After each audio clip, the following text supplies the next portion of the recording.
All right, ready first? Welcome to Podcast 6. I just can't say podcast without laughing. It's the first podcast of 2015. We're going to focus on a huge topic, leadership. It's going to be a 3-part podcast. 6.1 focused on the critical path of leadership. 6.2 will be a conversation between Ready 7 and myself about how to implement the critical path of leadership at the platoon and company level. And podcast 6.3 is going to focus on how to develop purpose within your organization when you take over. All right, so let's get started. ADP 6-22, Army Leadership. There are volumes and books that can fill library shelves about the topic of leadership. Some ethereal, some practical. Many give you tips and techniques that can be used in the Army, in the private sector, really anywhere where leaders are present. But I think that 6-22 does an outstanding job of laying out leadership as a concept, leadership as its practical application, and really defining who leaders are at Echelon. So first I'd like to look at the leadership requirements model. It's in the ADP as well as the ADRP 6-22. And it talks about attributes and competencies. When you think attributes, I want you to go back to the be and know. Okay, what do you need to be? What do you need to know? And there's 3 of them. There's character, presence, and intellect.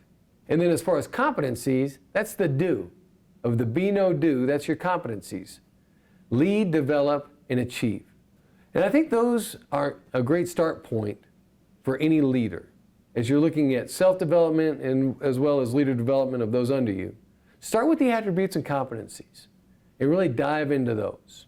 Character, presence, intellect, lead, develop, and achieve. It really forms the basis of an initial counseling. How you're talking to your leaders and setting goals and sights for them. The next part of 6-22 that I think is spot on is the definition of leadership. The process of influencing people by providing purpose, direction, and motivation to accomplish the mission and improve the organization. Since 1948, the Army has said that leadership is a process. It can be learned, it can be monitored, and it can be improved. And I agree with that 120%. It's absolutely the right approach, the process. But I think where a lot of young leaders struggle, and I want you company commanders to focus, is what is the process? How do we define that process and improve upon it, monitor it, and how do you learn it? Well, I believe that that process is along something called the critical path of leadership.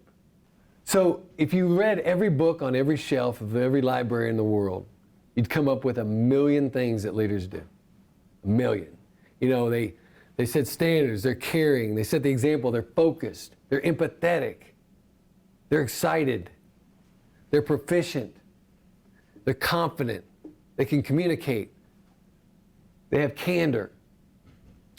And it's infinite, all the things that leaders do, because really, as the Army teaches us, we have situational leadership. So leaders have to change and adapt based on the situation, the people that they're leading.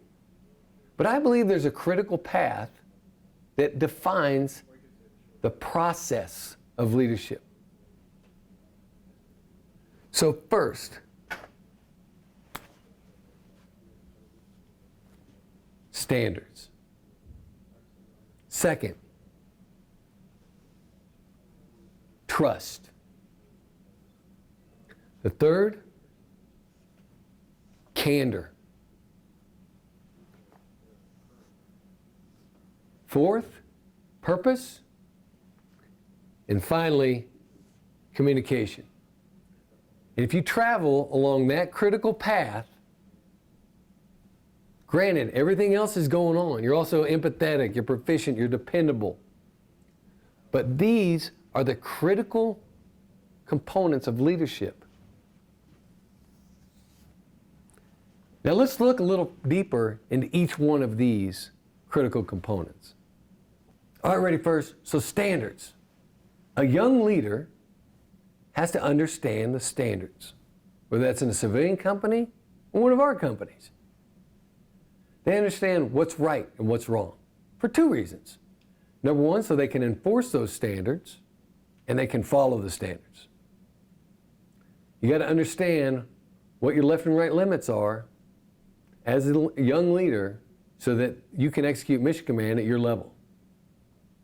It's paramount. Next, trust. I believe trust is learned. We all, when we're young children, we have complete trust. And then through the course of 18 to 22 years, we begin to become a little skeptical. But when you wear the mantle of leadership, you have to trust those under you, to your left and right, and you have to trust those over you so that you're not only a good leader, but you're a good follower. Next, candor. We got to be candid with ourselves and we got to be candid with our soldiers. Take that candor to improve yourself. What are you good at? What are you not good at? Take a candid approach when you're counseling and correcting those under you. Be able to look someone in the eye and tell them they did a great job or that they need to improve. That'll build trust within your organization. It also enforces the standards. Next, purpose. We have to understand the capabilities and the limitations of our organizations and then provide the people under us an achievable goal, end state, mission. I'm calling it purpose of your company. Where are you going? And is it achievable? As a leader, we've got to develop that skill. And last is communication. We absolutely have to be able to communicate both written and verbally to those under us to be a good leader. All of this takes time. You're not going to come out and hit all 5 components your first day as a leader. And to be honest with you, perfection is unattainable. So this will be a constant process through your whole life.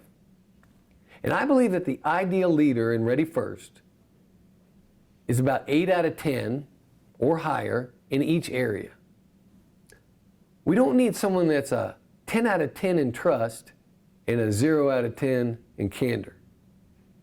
We need someone that has parity across all 5 elements along the critical path. Now, how are we going to use these 5 elements in Ready First?